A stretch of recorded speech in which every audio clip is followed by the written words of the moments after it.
Good morning. It's day 3 of Hustle for Muscle.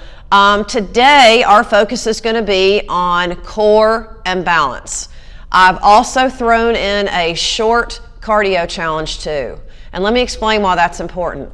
Obviously, core is important. The core is the center of your body. So the stronger your core is, the easier most things are going to be. Think about that. That's your abs, your low back, your glutes, all of that. The stronger all of that is, the easier it is for you to get a lot of things done. So it doesn't make much sense to strengthen the rest of your body if there's not really an emphasis on strengthening the core too. And most of the strength training exercises that you can do on the regular, or even a lot of the ones that we've done so far in these first 2 days of the challenge, really force you to keep your core engaged. And that means that the more you keep this engaged, the more you can focus on the intensity of the workout and getting as much done as you can. So the stronger the core, the stronger the rest of the body, okay?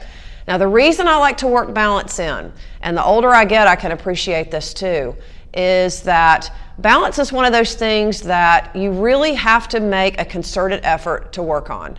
And just because you're really fit, or you're really regular with your activity, you know, if you go however many times a week you hit the gym, or however active you are in your day-to-day life, that doesn't always translate into good balance, okay? And balance is that thing that, you know, we always seem to forget when we trip and fall, when somebody pushes us and we quote-unquote lose our balance.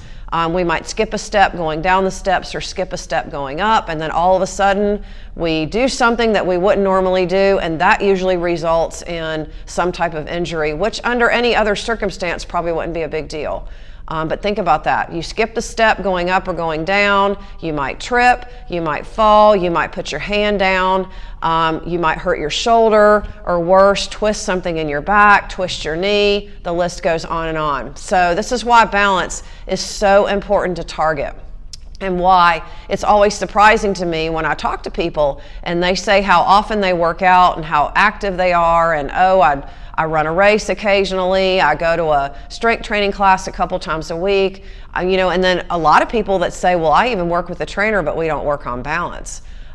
So that's something that really needs to be factored in day to day. And the good thing about balance is, it's just like most of the other short workouts that we do, you literally can do it from anywhere. You can do it from your house, from your office, from sitting in a chair. Think about all the times that you stand in line and you're waiting somewhere, like you're pumping gas, you're waiting in the line at the grocery store, the post office, or wherever else that you stand and wait.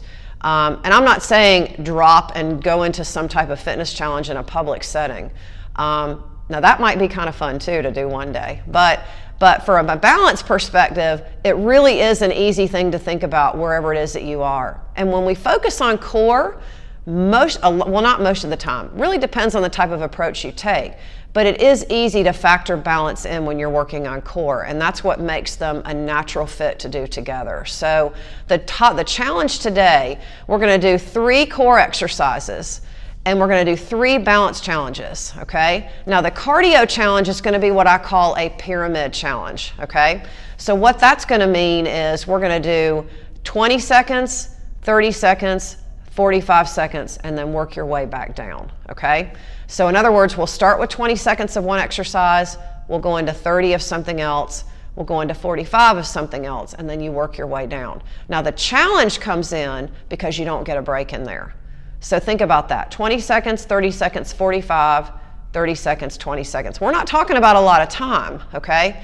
But depending on what it is that you do, if you do all of those exercises back to back with no break, you can, first of all, really push yourself. Second of all, really get your heart rate up. And third, really feel like you've done a lot, even though you've really just spent 2 to 3 minutes total doing something, okay? So, that's going to be more or less the cardio challenge that you can get in any time today. Now, obviously, it's great if you can do all of this together in one pop, and that way you get it done.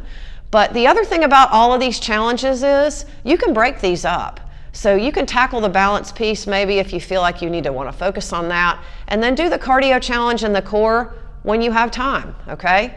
All 3 of these challenges aren't going to take you but about 10, maybe 12 minutes, okay? So your challenge is to get through all of it today at least once. And the other thing I'm going to challenge you to do going forward is to add a little extra balance in whenever you can. And you're going to see that show up in the days ahead. So tomorrow's focus is going to be a workout from home. So we're going to do several different things, and we are going to work a balance challenge in with that too, okay? So head over to the Facebook group, see how we've outlined the exercises today, see the exercises that I suggest that you use for your cardio challenge, get it done, and then post when you're done and let us know how you're doing, okay? So make it a great day, guys. Bye.